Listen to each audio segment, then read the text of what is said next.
Good morning. Good morning, Your Highnesses, Your Excellencies, ladies and gentlemen.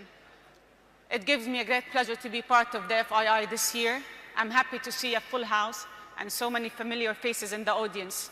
So we've got 40 minutes to discuss Pakistani's economy and to discuss the emerging opportunities that might provide.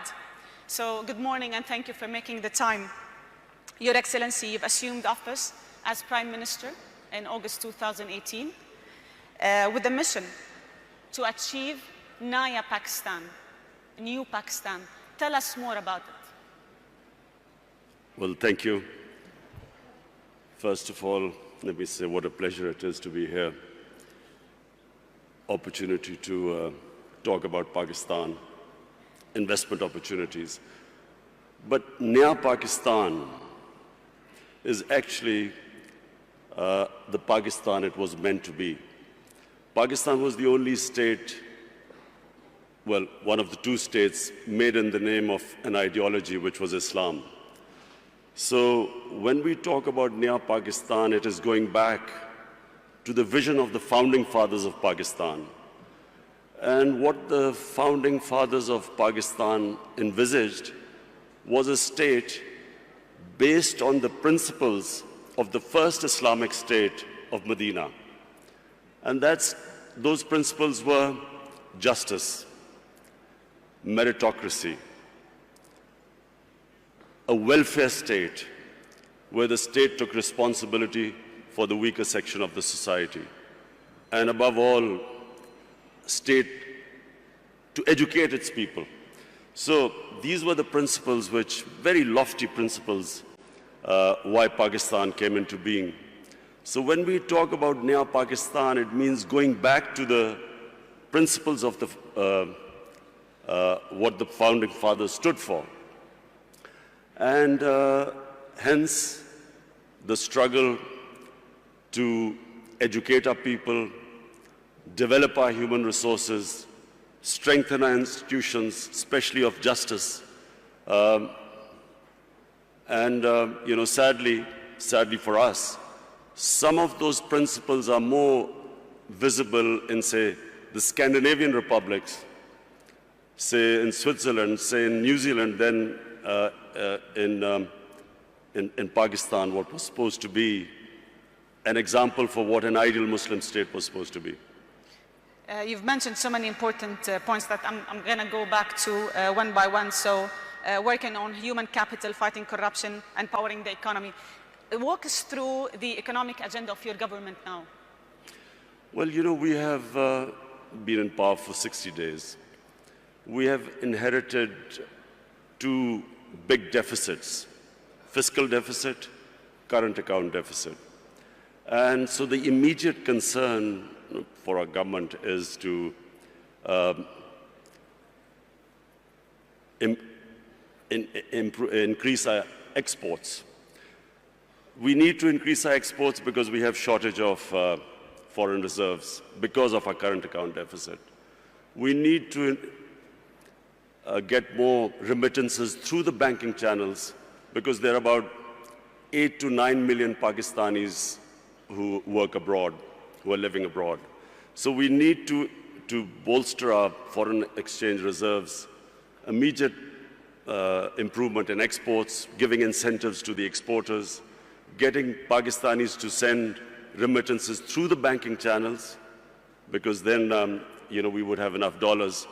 At the same time, clamping down on money laundering. It's a problem in most of the developing world where the money leaves the country through illegal channels. And then create the opportunities for investment. So these are the immediate measures we have been taking in these 2 months. Obviously, to get through this difficult period, we're looking for loans. And that's actually my next question, because with such an ambitious agenda, you require resources. How does your government plan to overcome the existing financing gap? Are we talking about loans, IMF program? What are the options you have on the table? Well, whatever reforms we do today, the impact will be in maybe 3 months, 6 months, a year's time. So right now we need to have loans to go through this difficult period of repaying or servicing our debts for our imports. So we are talking to both IMF and also we are talking to friendly governments that we could go through this difficult period to get loans. So you might be applying for another IMF program? Yes, we're talking to the IMF. What we are hoping is that we can do a bit of both, get some loans from friendly governments, at the same time get a loan from the IMF. And so to go through this period, which we feel we have a tough period for the next 3 to 6 months. I'm going to go back to the point you mentioned in your first answer.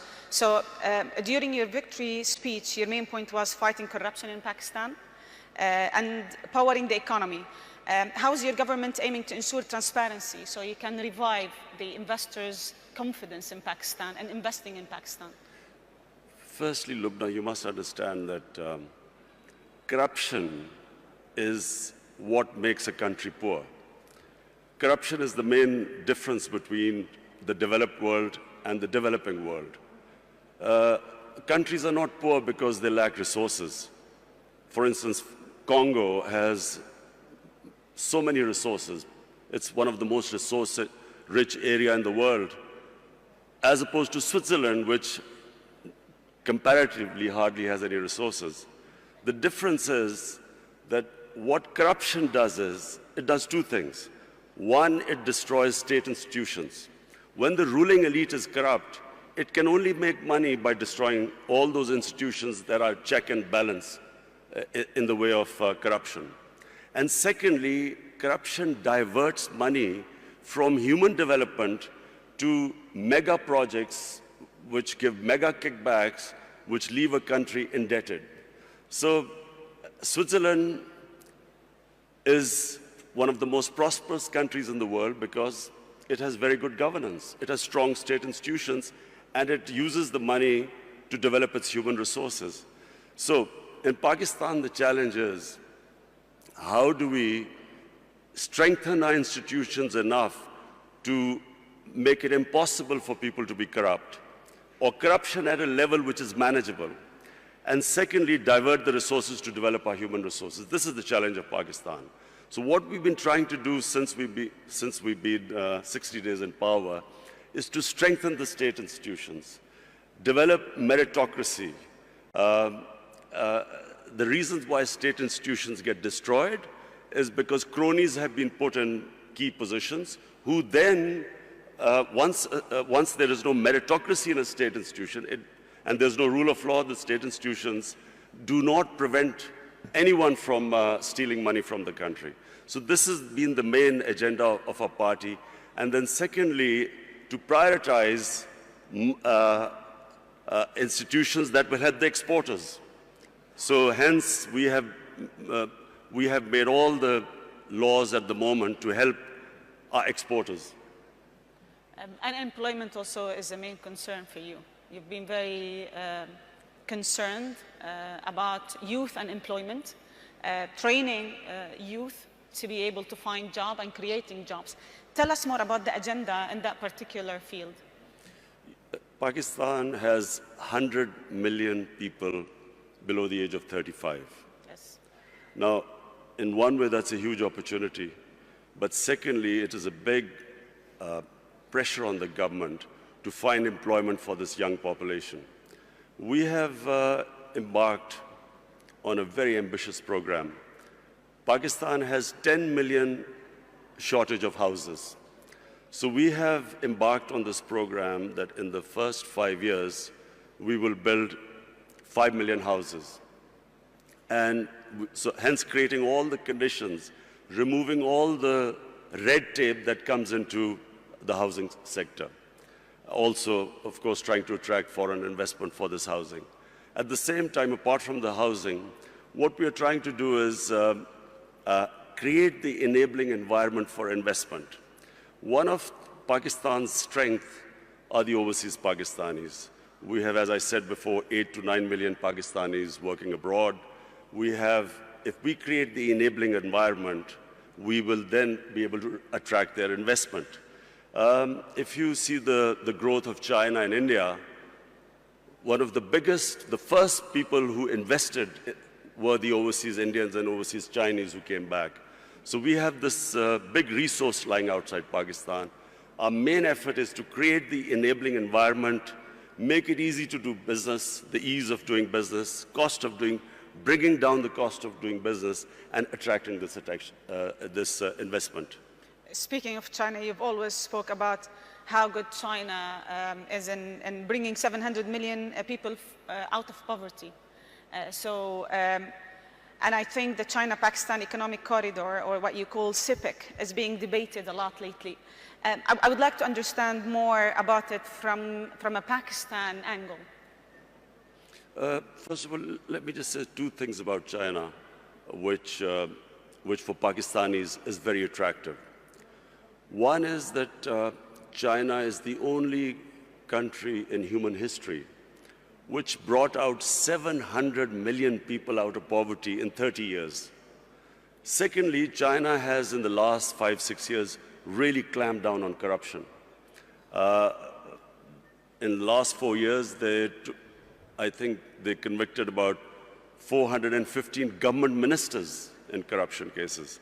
So these are the two problems which face Pakistan. We have corruption, and so we are going to look for ways, because white-collar crime is very difficult, especially in our countries, to catch, because we do not have the people. Absolutely. We do not have those who understand, who can convict white-collar criminals. So we are going to get help from China. And secondly, all the ways, the way they have brought this huge amount of humanity out of poverty. So poverty alleviation is the second thing which we learn from China, and I'm going there next month. So we hope to, we've already asked the Chinese government to help us in these two areas. CPEC is a great opportunity for Pakistan. CPEC connects us to China, which is one of the biggest markets. Because of CPEC, we are developing Gwadar, which is, after Singapore, the second deepest port. And because of CPEC, we are developing these special economic zones where we will invite investments from all over. So hence, provided we get our governance structure right, CPEC is a great opportunity for Pakistan. And actually, that leads to my second question, that this whole collaboration with China, how can it help Pakistan bring more international investors? Well, simply because China is a huge market. Secondly, the CPEC is this route which connects us, China, right down to Gwadar.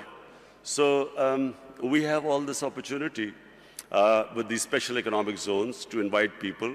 It gives a great opportunity for investment. And remember Pakistan's strategic position. It is sitting next to two of the biggest markets, India on one side, China there, and then, of course, inshallah, when peace returns to Afghanistan, then we have this all the way to Central Asia. So Pakistan is strategically probably one of those countries blessed. It is placed in one of the great positions in the geography of the world. And actually, I would like to comment on this point, but because rightly so, like Pakistan is very well placed to connect Central Asia, Middle East, China, and the Eastern markets. Do you have a plan to leverage on that natural advantage? The plan is to create the enabling environment in Pakistan so that we can attract investors. Not just foreign investors, not just overseas Pakistani investors, even our own investors who, unfortunately, because of our poor governance system, were not really investing in Pakistan. We didn't even give them enough incentives, and I'm talking about Pakistani investors. So we are restructuring our duty structure. We are our tax incentives. We are restructuring everything so to incentivize people to invest. What are the sectors that you think investors would be more interested in Pakistan? Minerals, there are vast amount of mineral wealth lying in Pakistan. Coal, we have one of the biggest coal reserves in the world. We have copper reserves, one of the biggest copper reserves, zinc. We have a lot of areas of gas which have not been explored at all. But then we have tourism. You see, Pakistan is one of the most diverse countries in the world. Pakistan starts with alpine in the north. We have alpine climate. And then from the highest, which is the second highest mountain in the world, which is K2, we go on to the sea. We have 12 climatic zones on the way. So we have, tourism has exploded in Pakistan. Our infrastructure cannot cope with the tourists. So that's one of the biggest opportunities to invest in our country. And then we have three types of tourism. We have religious tourism. North of Pakistan was the center of the Buddhist civilization. We have the oldest civilization in the world, which is the Indus Valley civilization in Mohenjo-daro. Peshawar is one of the oldest living cities in the world, 2,500 years old. Lahore, also one of the ancient cities. So Pakistan is a diverse country. It's unfortunate because of the war on terror. Last 13, 14 years, we had this turmoil where tourism disappeared. But in the last 2 years, we have all records of tourism have been broken in our country. So that's a great area to invest. So you've mentioned 2 points, tourism and energy. You've spoken enough about tourism and what should happen and how the investment should be. But on housing is also, of course, 5 million houses we are building. That's another area we're expecting investment from abroad. Let me talk about energy, because I think finding a sustainable fuel and gas supply by investing in Pakistan's own production is vital for your economy. What's your plan to reducing energy dependency and really inviting international investors and local investors to invest in that particular field? You see, we have hardly had any investment in our mineral resources. And one of the reasons, as I said again, in the last 15 years, was this war on terror, where we became the center of terrorism, suicide attacks, and so investors would not come to Pakistan. Then we had last 10 years very poor governance, corruption. We did not give enough incentives for investors to come to our country. Now, thanks to our security forces, our intelligence agencies, Pakistan has controlled terrorism. It's within Pakistan now, we have really clamped down on terrorism. It's very secure. We still have problems, terrorism coming from Afghanistan, but that's why we are hoping that these peace talks, hopefully peace talks between Taliban and the Americans, we hope that once Afghanistan settles, then not only will there be no terrorism within Pakistan, but then we have this access all the way to Central Asia. So we did not have investment coming into gas, into other minerals, because we had turmoil in our country. Now with peace and stability, we have people coming in. We have some of the big giants in the energy sector now showing interest. In fact, in December, I think Exxon is coming in Pakistan. They're coming back to Pakistan. And also we want to give incentives for the people in the investors in the energy sector to come and invest in our country. Your Excellency, from here, from the FII, what message do you want to give the world about Pakistan? The message is that Pakistan is a country with great potential. In the 60s, Pakistan was growing faster than almost any country in Asia, and that's because we had the best governance system. We unfortunately lost our way. In the 80s, we ended up in what was the Afghan Jihad. We then had remnants of the Afghan Jihad throughout the 90s. 9/11, post 9/11, we suffered from terrorism. And then our governance system also, unfortunately, did not enable us to attract an investment. Now, Pakistan, in my opinion, is ready. I repeat, the biggest resource in Pakistan are the 100 million Pakistanis below the age of 35. It's a huge potential in the country. We have a diverse, mineral-rich country, one of the most fertile lands in the Indus Valley Basin.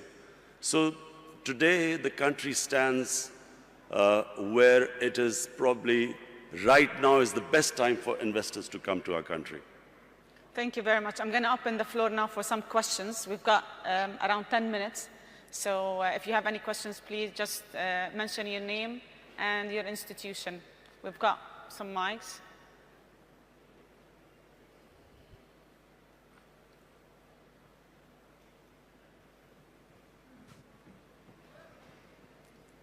I think I was very comprehensive. We've got so many questions. Can we just pass the mics, please?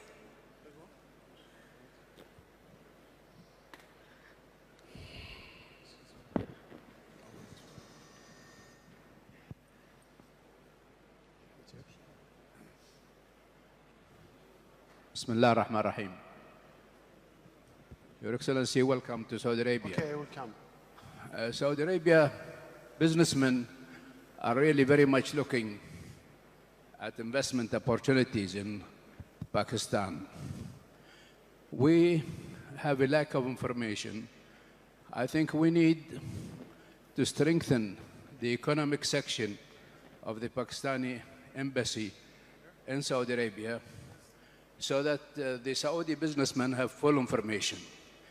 We believe, from our experience, with the expertise of Pakistanis working in Saudi Arabia, who really shared with us our experience of development, they really show a potential to build a great country in Pakistan, like helping us to build a great country in Saudi Arabia.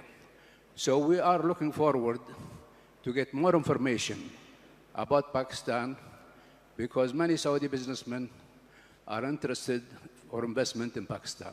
Thank you. Thank you.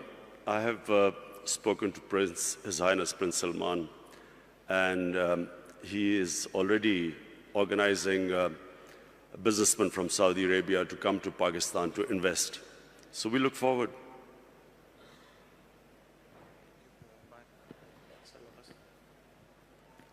Okay. I'll take 2 more questions.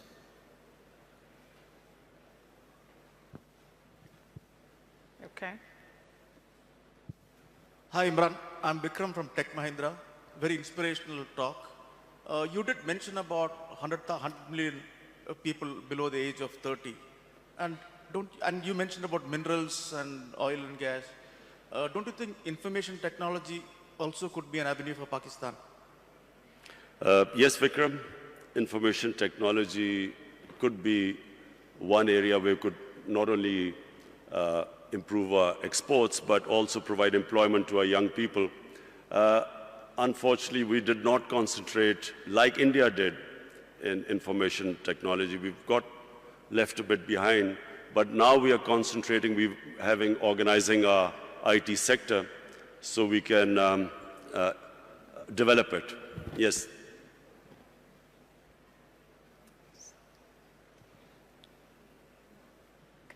Assalamu alaikum, Khan Saab. My name is Kashif Khan. I'm a private equity and investor from the Middle East. My question to you is, a lot of investors have invested previously in the past into Pakistan economy. The biggest challenge they have is exiting out of those investments. How this government will facilitate the previous investors to exit, which will give more confidence to the future investors? Well, Kashif, I have my team here. Our chairman of Board of Investment is here, our finance minister, our commerce minister. The whole idea is, in Pakistan right now, is how to make it easier for people to invest, the ease of doing business. We are already working on it, trying to remove all impediments. In fact, we are now about to develop a one-window operation for investors, that anyone who wants to invest in Pakistan, he will just be able to contact a one point where they can contact, and any problems they are having, we will remove. So we are now determined that the only way the country can go forward and we can provide employment to this young population is by helping the investors. And you will find things improving by the day. So we will have one more question before we wrap up. Heather Henyon from Mindshift Capital. Hello. Assalamu alaikum, Your Excellency. Welcome to Riyadh. Pakistan is one of the largest importers of oil, and Saudi being one of the largest exporters.